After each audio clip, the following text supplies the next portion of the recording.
Alrighty, it's 12:30. It is Wednesday, I think. It's like Blur's Day or something. Welcome to the Sqwire Weekly little webinar. This is, again, just all about education. If you are watching on your social media, Facebook, or even on your webinar, do us a favor and take a shot of it and tag us at Sqwire Life, either on Instagram or Facebook. We'd love to hear it and see it in social media. Just so that we can get the information to more people, as many as we can. So today we're talking about something extremely exciting, debt, and I'm being facetious, I'm being goofy. The conversation of debt is always interesting just because I feel like people have so many emotional opinions about it. And, when you think about money, money is a lot about psychology. It's about your relationship with how you feel about money, how you feel about the future, how you feel about dealing with dollars and everything you're doing in your life. So a lot of decisions that we are making today have to do with what we were taught as kids or as young adults from our parents. And then you got to understand that those parents are teaching us the best that they can with the information that they have, and they probably learned their information from their parents. So number one thing when it comes to debt, and this is something that you'll see in a whole bunch of forums. If you're doing research, if you're listening to other financial gurus that talk about that all debt is bad. That's probably the biggest misconception when it comes to anything that has to do with finances. And there are multiple reasons that statement is extremely false.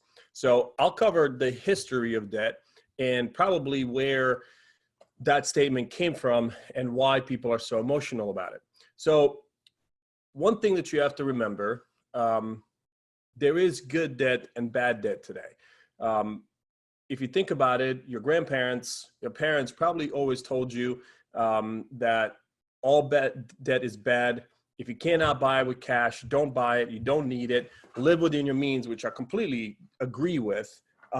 But, buying a car with cash, saving up money, and then going out to buying that car with cash is like the biggest success ever. Paying off a car really quickly. Same thing with the houses, same thing with the student loans. So it's this emotional decision. So let me tell you the history of it. Great Depression happened, which most of our grandparents lived through. And then they had this horrible experience about the market and about the debt and about the houses and mortgages and everything that they have experienced back then, because everybody, had a horrible financial impact from 1929 to about 32, 33. So let me tell you what happened. So back in early 1900s, you couldn't buy one share of a stock. You had to buy 100 in order for it to make a round lot. That's what it was called. So most individuals were not investing in the stock market. It was mostly banks, financial institutions, pension plans, those kind of big players were putting their money in the stock market. But there was a catch when it came to the stock market investing. You can invest on margin back then, and the margin was 90%. So that means you would have to come up with 10% of the investable amount that you wanted to invest in the market, and they would lend you the rest of the 90%. Who didn't think that was a bad idea? But because the market was doing so great for so long, everybody thought, well, you can't lose. It's always going to go up. It's never going to go down. So we can just, they'll make the other 90 from the returns of the markets. Well, then in 1929, the market dropped about 70%. So think about a bank that, came to a broker on Wall Street and said, hey, here's $1 million. We want to invest 10 million, lend us the 9 million. And then in a little bit of time, they lost 70%. So the investment guys calling the banker going, hey, you gave us 100 grand, you lost 600 grand. I would like for you to come up with $500,000 in a week. I don't care if it's gold bullion, if it's chickens, if it's whatever, but you need to cover your losses. The banker, and this is the other side of the coin, back then mortgages were callable. And what a callable loan means is that at any point, for any reason, the bank can call you and say, hey, listen, remember, we just closed on your mortgage about 2 years ago. We told you that you have all this time to pay, but we were joking. So we would like for you to pay us now. And you have a week to come up with a check, gold bullion, chickens, I don't really care, or we will take your house. So in 1929, a lot of the companies and the banks and pension plans lost so much money that they turned right back around, and all the people that were mortgage holders back then, they would ask them, go, hey, listen, we need cash now. Please, immediately, we're calling on your loans. So we would like for you to go ahead and come up with cash within a week. Obviously, if people had the money back then, they would buy the houses with cash. That didn't have the money, they lost the houses, and that's where you had all the tent cities, you know, Hooverville is what they call them. Banks didn't want the houses anyway, so they couldn't sell them. So a lot of businesses went under, a lot of banks went under because of what happened. So after 1929, two rules came in play that made 2008 not as bad as it was in 1929. Number one, you cannot invest in margin. So that means, well, some places you can, like Merrill Lynch, you still can do 10%. You can give them 90% of dollars. They'll lend you 10% just because it's covered by 90.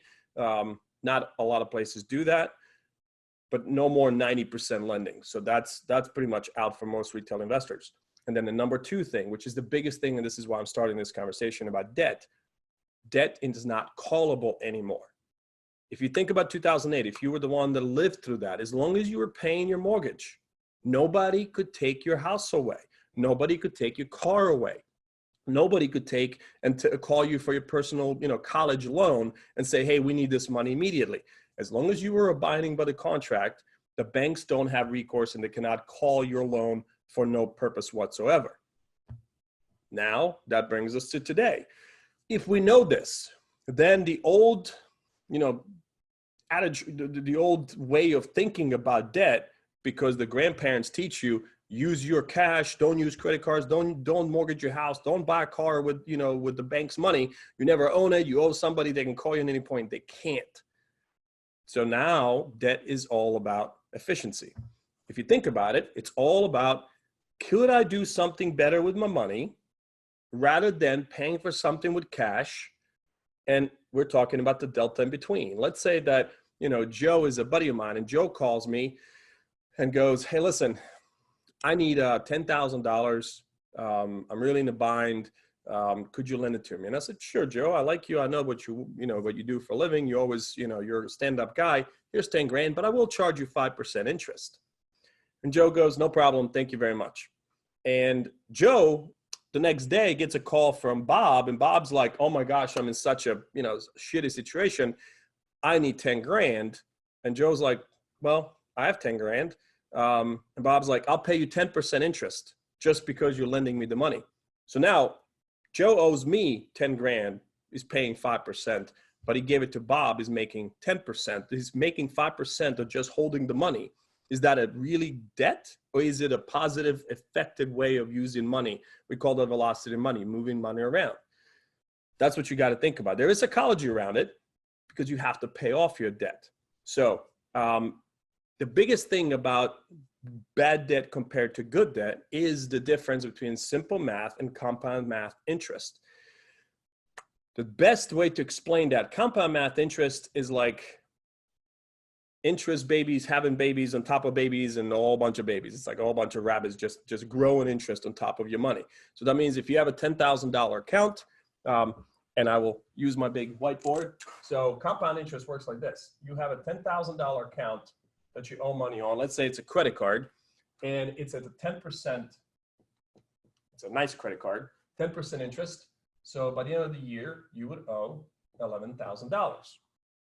You paid $50 every month on it, which is $600 a year. So out of that $1,000 interest, you only paid $600. So really you would owe $10,400 at the end of the year, which means you still owe more than you started with. Compound interest compounds on top of itself, and then it compounds on top of itself and on top of itself, and it grows negatively to you. This is the same conversation on the compound interest side of your investments, 401ks, IRAs, mutual funds, all that stuff. That's a good side of compound interest, because $10,000 makes you 10%. Now you have 11,000. If you make another 10%, that's $1,100. So now you have 12,100, and it just continues to grow and grow and grow, but in a positive situation. Simple math interest is calculated only once. So let's say you bought a car. This is a horrible car. Obviously, I am not an artiste. And that car was $30,000. Right now, car loans, because of the interest rates are so low and have been so low since 2008, the car loans are running anywhere between from 1 to about 4% on a new car, depending on your interest rate. I mean, depending on your credit report. Obviously, it can be more than 4 if your credit is 400, but you know, we'll talk about credit in another webinar. So what happens is they take that 30,000, multiply it by 1 or whatever 4%, spread it over the 5 years. That means it doesn't compound anymore, and then they give you a certain amount of dollar payment, and you pay that payment for 5 years, and then it's over. Anything that has an ending, so 30-year mortgage, 15-year mortgage, 48 months in your car, 10-year payoff on a student loan, anything that has an ending cannot be compound interest because you would never have an ending. You wouldn't know how long it would take you to pay it off because it depends on your payments. So car loans are a fantastic example of good debt, because think about it, is 1, 2, 3% interest expensive money to borrow? I don't think so.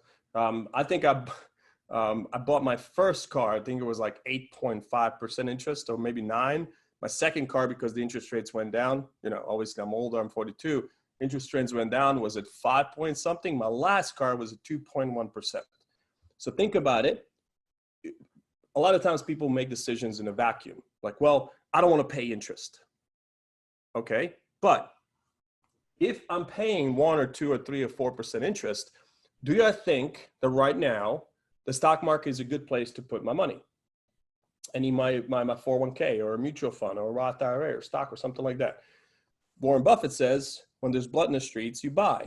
I think there's blood in the streets right now. We're in, you know, historically compared to 2008 and now 2020, the market is low, which means it always comes back, which means that if I'm buying stuff on sale now, then I can sell it at a premium, which means I'm going to make that big spread, right? So like in, you know, beginning of March, the market was down like 30%.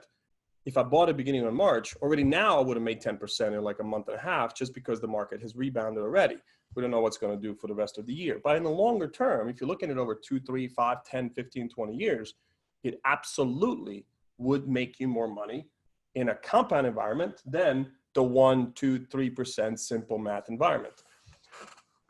Especially in a car situation, there's an additional benefit of using other people's money, because let's say you bought this $30,000 car. You were a new college graduate, you got a new job, it's paying you 65 grand. You're like, you know what? I deserve a Toyota Tacoma, I deserve a Mustang, or I deserve something like that. And it's just a, you know, it's like a satisfaction thing that you completed something, you got, you know, a good paycheck for it, you worked your butt off, you deserve it. I get it. We did the same thing. If the car is worth $30,000 today on the car lot, what is it worth when you drive it off the lot?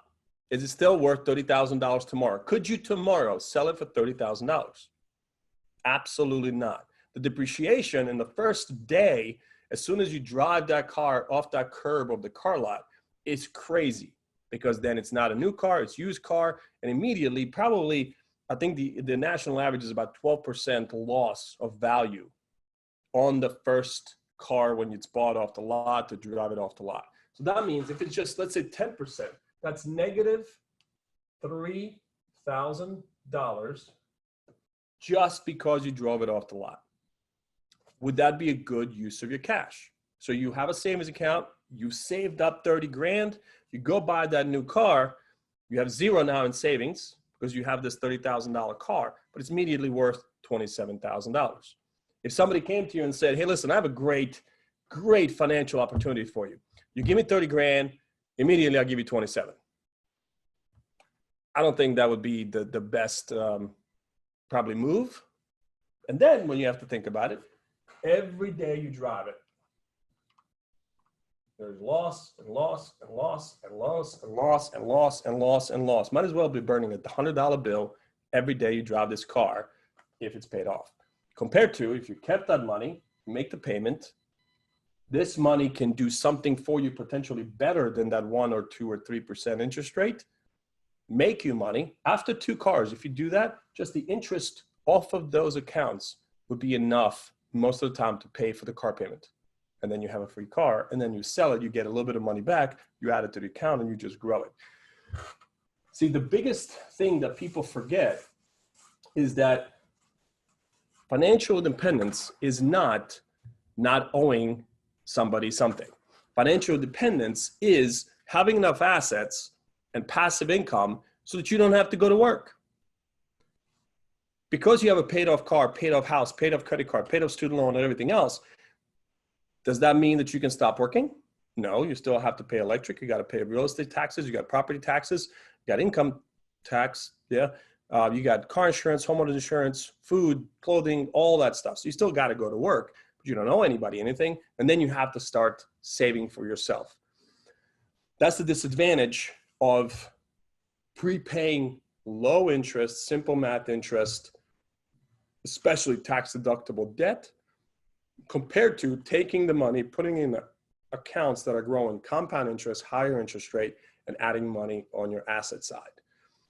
It's a pretty big psychological shift from what we're used to. But if you do the numbers, every time using other people's money at a lower interest rate, simple math interest, compared to putting your money into something in a compound environment, higher interest rate, just common sense tells you this is going to make you more money than you're going to pay for this. That's what you want. You want that efficiency of money. If you do it in enough places in your life, it's amazing how much positive impact you're going to have in your financial future than just by doing the old way of thinking that just is not real anymore. It's not right anymore. Again, I'm not saying don't pay off debt. That's not exactly what I'm saying. I'm just saying understand how debt works, understand what debt does, and that it's a tool rather than a detriment. It's not a bad thing all the time. Credit cards, absolutely. Mama said credit cards are the devil. So get rid of those. Those are the worst. And let's talk about that real quick. There's a couple of theories about credit cards out there that I agree with and I don't agree with. So let's talk about it. Number one thing when it comes to credit cards, every time you go into Kohl's or Home Depot or Lowe's or Victoria's Secret or whatever stores you're shopping with, and they're like, hey, if you sign up for the credit card and it's 10% discount today, please don't sign up for those credit cards. Because the issue is that your credit is going to be impacted every time they look at your credit to approve you for a credit card. Second, most of those store credit cards are like $1,000 balance, available balance, or $500, and you buy, 2 pairs of jeans and something at Kohl's and it's $270. Well, now it looks like you're getting close to being maxed out, and that's going to ding your credit. I have a friend of mine who had 12 credit cards, and they were all like $750 available credit, and they were all close to maxed out because they would use them. They would pay it off, but then use them because of when the credit cards report the balances. It looked like they were always almost maxed out. Their credit took a dive, and they were like, we don't understand. We pay them off every month. I'm like, but you don't know which date of the month they report your balance. So you might have paid them off on the 5th, like everybody does whenever you pay your mortgage, you pay your regular bills, and you pay off your credit cards.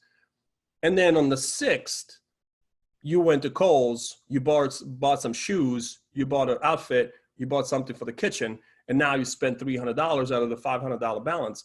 Doesn't matter that on the 5th you paid it off. They reported on let's say the 10th, and now it still shows like you have 60 or 70 or 80% of your credit card balance usage, which drops your credit. It is the most jacked up thing, I know, but it's something we'll talk about and hopefully teach you guys to learn how to do that. So the best thing, ideal debt to income ratio and on credit cards and everything is below 43%. So that means if you have $1,000 available balance on a credit card, if you're keeping $430 or less reportable balance, that doesn't impact negatively. Actually, it helps because it shows that you know how to use a credit card or any kind of debt. So let's talk about credit card payoff. So let's say we have an Amex, and it's a $1,000 balance, at 20% interest. Then we have a Visa that's $700 balance at 12% interest. And then we have a Discover at $400 balance at 10% interest. One method tells you psychologically you want to win, pay off the Discover first, then take, and let's say, you pay $50 here, you pay $50 here, you pay $100 here. The minimums are 10, 10, 20. What most people will do, they'll spread the payments between the three almost evenly.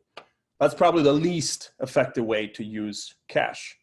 One method, that I talk about snowball method, is paying the lowest balance off first. Well, let me tell you why that's not probably the best way to do it. It goes more towards psychological win than it is a financial effectiveness. And this is why. 20% is a whole lot higher than 10% interest, which means that balance grows faster on top of itself, remember the compound interest, than 10% just because it's 20%. If you start paying this off, the growth, the interest that's going to continue accumulating on this card in a year can be almost as much as half of this balance. So you didn't really do much for yourself. What you do is the best way, we call it the Dragon Slayer method. Don't pay this, don't pay this, pay the minimum, and then take the other $80 because you got 100 minus the 20, now you have left the 80 plus the 100. So now you have $180 and pay it towards the highest interest rate credit card, because it immediately has the best, most powerful, highest impact towards that compound environment of your debt. You don't want that 20% to be around for a while. I don't care about psychology. Psychology needs to be, I am giving myself the best possible outcome here. I don't have to, woo myself and saying, well, it's good, I paid off a credit card. No, because in the same time that you paid off this one grew by almost a half more. So psychologically, once you see that, it's going to be horrible. I would rather for you to go, listen, I understand that 20% is higher than 12%, it's higher than 10%. So I'm going to knock this one out. Then once I knock that one out, I have $180 plus the 10. Now I take $190 and add it to the Visa because that one's the next highest one at 12%. And then once that's done, I take the 190 plus the 10, full $200, and almost in 2 months, I'll pay off the Discover.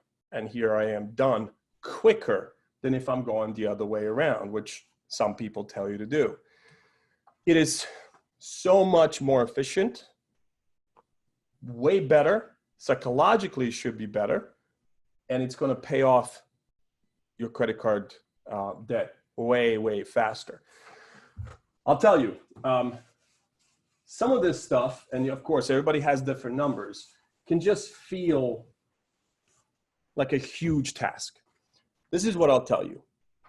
I've been through a lot in my life, coming from Croatia through a war and college and everything. The one thing that I learned is if I had a problem, if I had an issue, if I had a situation, if I would just figure out what is the actual problem, it might be I'm eating out too much because that's credit is going up. Something's going on that's making this being a tough situation. We talked about last time how to budget and talking about the logistics of taking the 100% of your income, putting in the savings, and then moving the 90% into your operating checking account. You're going to see that savings account grow because most people have credit card debt because they don't have enough savings. That's just it's a pure positive correlation. You're going to see that every time. If you look at your checking account and savings account and you have $1,000, more than likely you're going to have $2,000, $3,000, $4,000, $5,000 of credit card. If you have $5,000 in savings and $1,000 in checking, more than likely you don't have a lot of credit card debt. That's just what we constantly see. So it's all about psychology and how you use your cash flow. Your life can fit into that 90% of spending if you continue to take 10% and just leave it in the savings account. Spend what's left after saving, rather than traditionally what people think, I'm going to save what's left after spending. Biggest paradigm shift, thought process change you can ever experience that's going to make the biggest impact on your finances. Once that happens, that's whenever you start going towards, okay, maybe I can live on 85% and take the extra 5% and put it towards the credit cards using the Dragon Slayer method. Because then you are positively impacting all actions. And that's just foundation, guys. Once that happens, you're going to feel amazing about yourself. You're going to see that life without credit card debt, with savings, how freeing that is. Just you can breathe. It's amazing. Once that happens, then you're like, oh my gosh, look, we were able to do this. Now let's talk about, maxing out the 401k to the match at work. Let's talk about a Roth IRA. Now you can talk about life in a different way rather than just constantly being stressed. That's pretty much all we have today. What questions do you have? You are able to pop into the chat, question and answers. Anything that might be of issue or interest, or any other kind of conversations that you guys want to have about today?